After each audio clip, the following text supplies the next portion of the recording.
خاموش اور حیران تھی، جیسے ابہام کے پردے چاک ہو کر کوئی بہت بڑا انقلاب آنے والا ہو۔ پانی کے بوند بوند سے لپکتی سسکیاں کوہر کے اندر پردوں کی چاک جیسا سما باندھ رہے تھے۔ ہر راستے اور گلی کوچے ویران ہو گئے تھے۔ شب کے سناٹے میں ماحول کی نندا سی آنکھیں ابرپوش آسمان کی طرف سے کسی گھن گرج کے منتظر تھی۔ سمندروں کی لہریں، کوہستانوں کا سکون، پہاڑوں کی ہیبت کے ساتھ سوسن اور گلاب کے پھول نمایاں اور عیاں ہونے لگے تھے۔ اس ختم ہوتی ہوئی رات کے سکون اور زوال کے اندر سے ایک نور طلوع ہو کر چار سو روشنی بکھیرنے والا تھا۔ یہ کس کی آمد ہونے والی تھی کہ ہر مخلوق بے چین تھی۔ تاریخ عالم میں یہ وہ نرالا و انوکھا دن ہے کہ اس روز خلق آدم کا راز، ابراہیم علیہ السلام کی دعا، عیسیٰ علیہ السلام کی بشارت،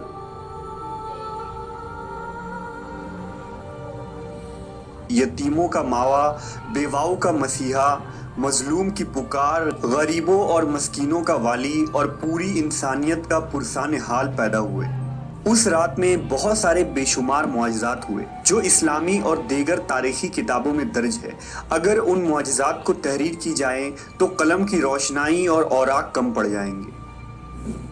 نبی صلی اللہ علیہ وسلم کی ولادت سے قبل عرب میں خشک سالی تھی اور کھیتوں اور سرسبز شاداب وادیوں میں خاک اڑ رہی تھی۔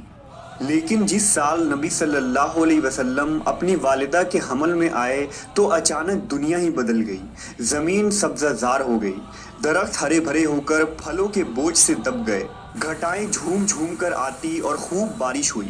اس سال اس قدر انعام و اکرام ہوا کہ عربوں نے اسے خوشحالی کا سال کا نام دیا۔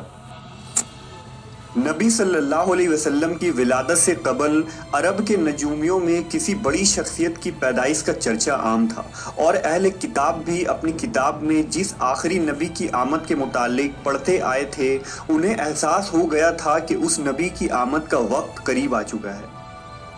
لہذا حضرت حسان بن ثابت جو عرب کے نامور شاعر تھے، وہ فرماتے ہیں کہ وہ 7 سال کے تھے اور یثرب یعنی مدینہ میں رہتے تھے کہ اچانک ایک دن ایک یہودی کو ایک بلند مقام پر چیختے ہوئے سنا۔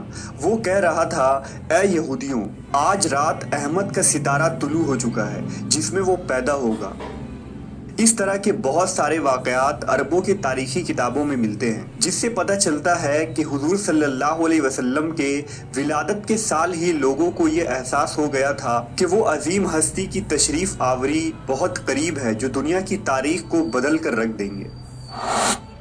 نبی صلی اللہ علیہ وسلم کی والدہ نے آپ کی ولادت کے وقت ایک خواب دیکھا کہ ان میں سے ایک نور نکلا جس سے شام کے محلات روشن ہو گئے۔ لہٰذا جب حضور صلی اللہ علیہ وسلم پیدا ہوئے تو ان کی والدہ سے ایسا نور ظاہر ہوا جس سے مشرق و مغرب کے درمیان ہر چیز روشن ہو گئی۔ وہ نور اتنا روشن تھا کہ بی بی آمنہ نے شام کے شہر بصرہ کے محلات دیکھ لیے۔ حضرت عثمان ابن ابی عاص رضی اللہ عنہ سے روایت ہے کہ میری والدہ نے بتایا کہ میں اس رات حضرت آمنہ کے پاس تھی جس رات نبی کی ولادت ہوئی۔ میں گھر میں ہر طرف روشنی اور نور پاتی اور محسوس کرتی تھی، جیسے کہ ستارے قریب سے قریب تر ہو رہے ہیں، یہاں تک کہ مجھے گمان ہوا کہ کیا یہ میرے اوپر گر پڑیں گے۔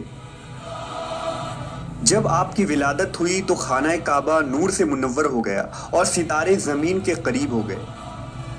فرشتوں نے آہستہ اور اونچی آواز سے اعلان کیا، جبرائیل علیہ السلام بشارت لائے اور عرش خوشی سے جھوم اٹھا۔ حوریں اپنے محلات سے نکل آئے اور عطر نچھاور کرنے لگی۔ بی بی آمنہ کے گھر میں عدن سے پرندے بھیج دیے گئے جو اپنی چونچوں کے ذریعہ موتی بکھیر رہے تھے۔ بی بی آمنہ کے ارد گرد فرشتے کھڑے ہو گئے اور انہوں نے اپنے پروں کو پھیلا دیا۔ بحر و بر کی ہر مخلوق تسبیح کرنے لگی اور امام کائنات کی آمد میں جھوم اٹھی۔ مشرق کے چرند و پرند مغرب کے جانوروں کے پاس مبارکباد لے کر گئے اور یہی عمل آبی جانوروں نے کیا۔ نبی صلی اللہ علیہ وسلم کی ولادت سے کفر کے ایوانوں میں بھی ہلچل مچ گیا۔ نبی کے والد محترم حضرت عبداللہ آپ کی ولادت سے قبل ہی انتقال کر چکے تھے۔ آپ کے دادا عبد المطلب نے جب پوتے کی ولادت کی خبر سنی تو کعبہ میں جا کر سجدہ ریز ہو گئے اور اس نعمت پر خدا کا شکر ادا کیا۔ اسی وقت آپ نے یہ منظر دیکھا کہ کعبہ کے ارد گرد موجود تمام بڑے بڑے بت لات، عزا، منات، حبل سب منہ کے بل الٹ گئے اور زمین پر گر پڑے۔